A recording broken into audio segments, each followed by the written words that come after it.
ये मस्जिद फ़ातिमा है खंदक में।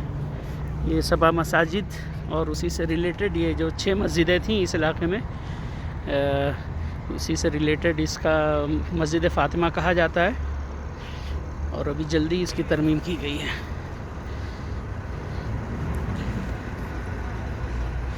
कुछ औरतें यहाँ नमाज़ पढ़ रही हैं।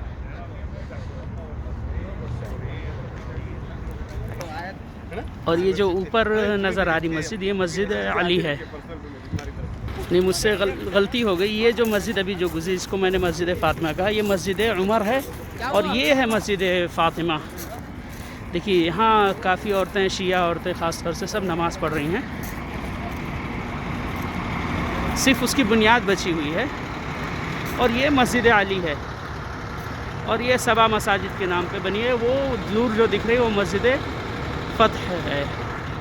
कि देखिए यहाँ शिया औरतें काफ़ी नमाज़ पढ़ रही हैं।